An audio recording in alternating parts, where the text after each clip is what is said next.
अब तेरे बिन जी लेंगे हम, जहर जिंदगी का पी लेंगे हम। क्या हुआ जो एक दिल टूट गया, क्या हुआ जो एक दिल टूट गया, अब तेरे बिन जी लेंगे हम। আসসালামু আলাইকুম দর্শক, সবাই কেমন আছেন? আসলে আজকে এই গানটা দিয়ে শুরু করার কারণ, যত সহজে আমরা ভাবি যে আসলে কাউকে ছাড়া আমরা হয়তো বা বেঁচে থাকতে পারবো, আমাদের বেঁচে থাকাটা আসলে কিন্তু অত সহজ হয়ে যায় না। বিশেষ করে ভালোবাসার মানুষগুলো থেকে দূরে থাকা কিন্তু অনেক কষ্টের হয়ে যায়। এই যে গেল 7 দিন 8 দিন ধরে কোনো নেটের দেখা আমরা পাইনি। কেমন গেল আপনাদের এই দিনগুলো? আসলে যারা নেট ফেরত পেয়ে আলহামদুলিল্লাহ বলছেন, তারা একবারও চিন্তা করছেন না এই 7-8 দিনে আমরা আমাদের কত ভাই বোনকে হারিয়েছি। যাই হোক দর্শক, যাদেরকে আমরা হারিয়েছি তাদের প্রতি আমার আসলে শ্রদ্ধা, শোক সবকিছুই রয়েছে। কিন্তু আসলে জীবন চলতে হয়, জীবনকে আমরা চালিয়ে নিই। তো আজকে অনেকদিন পর আপনাদের পছন্দের চ্যানেল থেকে চলে আসলাম একটা ভিডিও নিয়ে। আজকে কথা বলবো ব্যাপারী পরিবারের এই যে দীর্ঘ 8 দিনের বিরতি পর ভিডিও দেয়া, এবং সেই ভিডিওতে তাদের কার কি বিবৃতি ছিল সেই বিষয়ে কথা বলবো দর্শক।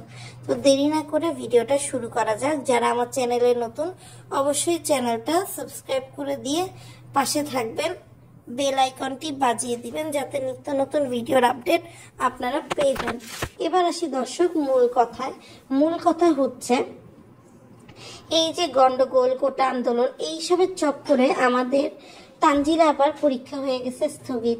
এখন তানজিলা আপার পরীক্ষা স্থগিত হয়েছে, এমনি পরীক্ষা চলাকালীন তার আর সাকিবের যে প্রেম, সেই প্রেম তো কোনো অংশে কম ছিল না।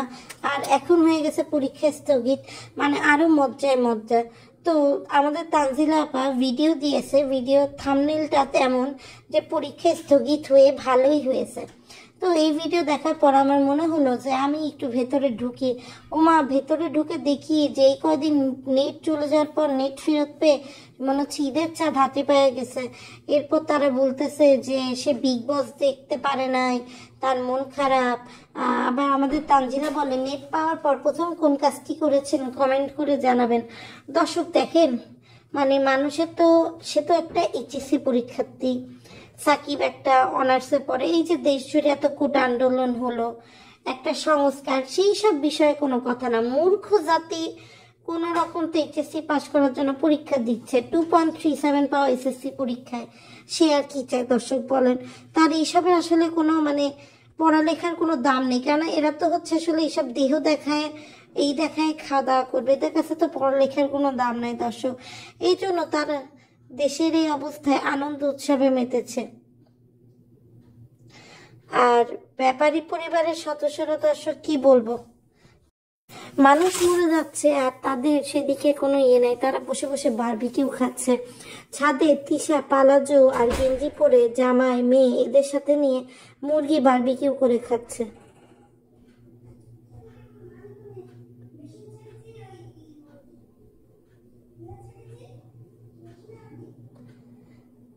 দেশের এই পরিস্থিতিতে দর্শক মানুষ এমন কিভাবে আনন্দ করে বলেন? আর এদিকে দেখলাম আমাদের মাল্টি ব্লগার শারমিন, সে এমন একটা দুর্দশাগ্রস্ত চেহারা নিয়ে ভিডিও দিছে যে কি এমন একটা হয়ে গেছে দর্শক। এদের আসলে দেশে যদি মহামারীও লাগে, এদের আসলে কোনো কিছুতে কোনো কিছু পরিবর্তন হবে না, কারণ এরা সবসময় নিজেদেরকে নিয়ে এত ব্যস্ত থাকবে যে দেশ দশ যেখানে যাক না কেন এদের এই বজ্জাতগিরি দর্শক থাকবেই। মানে মানুষ মরে যাচ্ছে আর তারা বসে বসে বারবিকিউ খাচ্ছে। আসলে মূর্খ মানুষের কাছে পড়ালেখার কোনো দাম নেই। দেশের এই অবস্থায় তারা যে আনন্দ উৎসবে মারছে, এই যে বড় ভাইয়ের বউ শারমিন, খুব নাটক করলেও আলাদা বাড়ি নিয়ে থাকবে, কিন্তু এখন ডিভোর্স ডিভোর্সের নাটক শেষে আবার শ্বশুর বাড়ি ফেরত আসছে। বলেন দর্শক, এইটা কোনো একটা কথা? যে ডিভোর্স দিব, আলাদা থাকবো ছেলেকে নিয়ে, এসব বলে আবার হচ্ছে নতুন করে আসছে। মানে সবকিছু তো একটা সীমা থাকা দরকার। এরা আসলে সব ধরনের সীমা দর্শক ছাড়াই গেছে। তো যাই হোক দর্শক, আসলে আমিও ভিডিও দেওয়ার মন মানসিকতায় ছিলাম না, কিন্তু the show must go on, এবং সেই জন্যই কিন্তু আসলে বাধ্য হয়ে এক প্রকার বলতে পারেন যে ভিডিওটা দেয়া। কেননা আমি চাই যে আসলে ধীরে ধীরে সবকিছুই নর্মাল হোক। হ্যাঁ, সন্তান যারা হারিয়েছে, যেসব বাবা মা, তাদের তো আসলে কষ্ট যেটা, সেটা কিন্তু অপরিমেয়, সেটা তো আসলে আর কমবে না। কিন্তু তারপরও দর্শক, আমাদের চেষ্টা করতে হবে যে আমরা যেন হচ্ছে সবকিছু মিলায়ে আবার নর্মাল জীবনে ফেরত আসতে পারি। আর আরও ভিডিও দর্শক নিত্য নতুন তথ্য নিয়ে আসব। কেননা এইসব ভিডিওর মধ্যে আমরা যে খুকিকে ভুলে গেছি, আমরা যে সবাইকে ভুলে গেছি তা না। এদিকে আবার সাবিনা দর্শক আরিফের বাপের বাড়ি গেছে এতদিন পর, কিন্তু সেখানেও সাবিনার শ্বশুরের কোনো ঠিক ঠিকানা নাই দর্শক। সাবিনা দেখাচ্ছে যে তার ছোট মেয়ে প্রথম শ্বশুর বাড়ি থেকে জিনিস পেল, কিন্তু সাবিনা সঠিকভাবে তা বলতে পারছে না যে আসলে তার ছোট মেয়ের আসল দাদা যে, সেই দাদা কোথায়। একজন মানুষের দাদা কিন্তু খুব ইম্পর্টেন্ট। সেই শ্বশুর বাড়ি থেকে তাকে মেনে নেয়নি, সেই শ্বশুর বাড়িতে বুড়ি বিটি গিয়ে ছোট জামাই নিয়ে এত নাটক, এত ঢং করছে দর্শক, বলার মতো না। এদের কোনো লজ্জা শরম নাই দর্শক। এরা লজ্জা বেচে, নিজের ইজ্জত বেচে এরা দর্শক খায়। এরা এমন একটা লোক দর্শক যে এদের আসলে কোনো নিজস্ব মন মানসিকতা নাই দর্শক। তো ঠিক আছে দর্শক, এগুলো আপনাদেরকে জানানোর দরকার ছিল, যে আপনাদেরকে জানিয়ে দিলাম। তো আজকের মতো ভিডিওটা এখানে শেষ করছি।